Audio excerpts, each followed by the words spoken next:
वर्ष से तुम्हें सही समर्थ गुरु नहीं मिले हैं। सही समर्थ गुरु के शरण में जाओ, गुरु की भक्ति। तो लास्ट में जब परेशान हो जाता है फिर साहब कर चेताते हैं और अपने लोक ले जाते हैं। इसलिए गुरु और परमात्मा में कोई भेद नहीं होता है। प्रथम गुरु माता पिता हैं, उनके भीतर भी वो मालिक परमात्मा है। अगर आप उनकी सेवा नहीं किए, आपका सारा पूजा पाठ यज्ञ भंडारा सब व्यर्थ में चला जाएगा, टोटली व्यर्थ में चला जाएगा। क्योंकि असली पूजनी तो वही है। रहनी गहनी बोलने चाले का ढंग कौन सिखाता है? कोई देवी देवता आकर के सिखाता है? ना सर। माता पिता ना आकर के सिखाते हैं। कोई बालक जन्म लिया, ले जाकर के हम उसको मंदिर मस्जिद में छोड़ दें, गिरजा घर गुरुद्वारा में छोड़ दें, माता जी के चाय ना भी मिले क्या होगा? बालक जो चल फिर पाएगा? ना सर, नहीं चल पाएगा, मर जाएगा, भूख से ही मर जाएगा। तो रहनी गहनी बोलना चालना रहन सहन सब माता पिता सिखाते, इसलिए वो प्रथम गुरु हैं। हमें उनकी सेवा करनी चाहिए।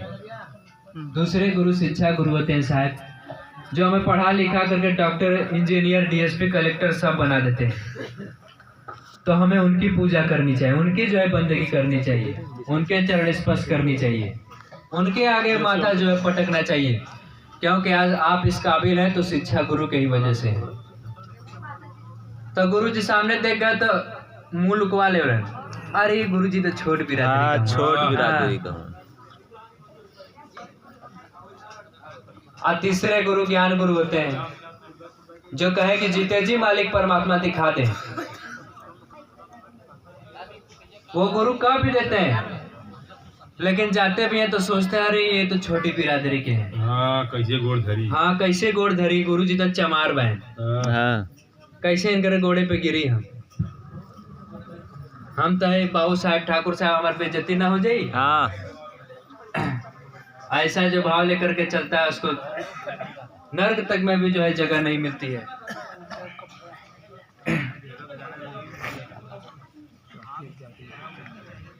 साहब कहें कि निगुड़ा ब्राह्मण ना भला भक्त भला चमार, निगुड़ा ब्राह्मण ना भला भक्त भला चमार, आ देवता से कुत्ता भला नित्य उठे हुके द्वार।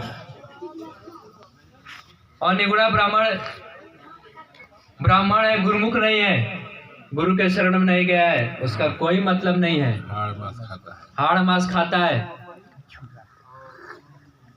उसके घर पानी पीना भी हम लोगों को पाप लग जाता है संतों को। जी सर। और जात का चमार ही है तो क्या हुआ?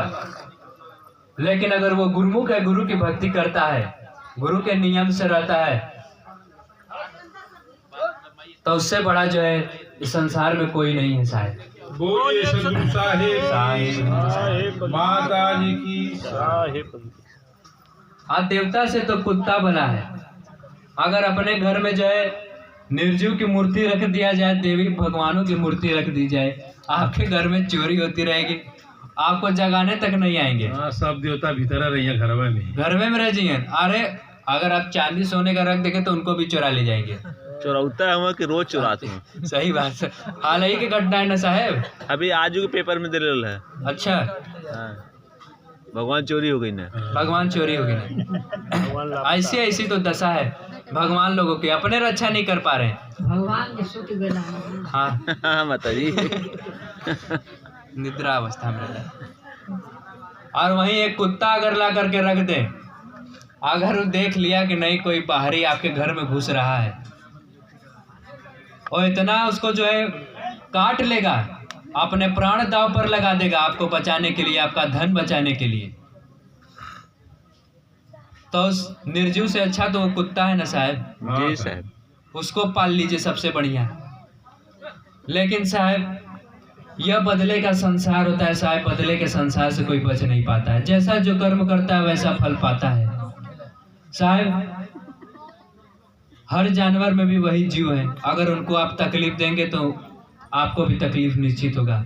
आप उसको पाल करके रख तो लेंगे, उसके गले में पट्टा तो बांध देंगे, बदले का संसार है, उसको तकलीफ होगा तो आपके भी गले में पट्टा बांधेगा, वो आपको भी लेकर के टहराएगा। क्या सोच रहे हो, ये जो कुत्ता टहर रहे, जानवर टहर रहे, दूसरा कोई है? ये जो जीव तुम्हारे भीतर वही है, कर्मों के अनुसार जैसा कर्म करता है वैसा योनि वो पाता है। वो भोग योनि रहा है, भोग रहा है, और तुम जो है वो सब योनि भोग करके तब जा करके मनुष्य की देह पाएगा, भक्ति करने के लिए कर्म योनि में।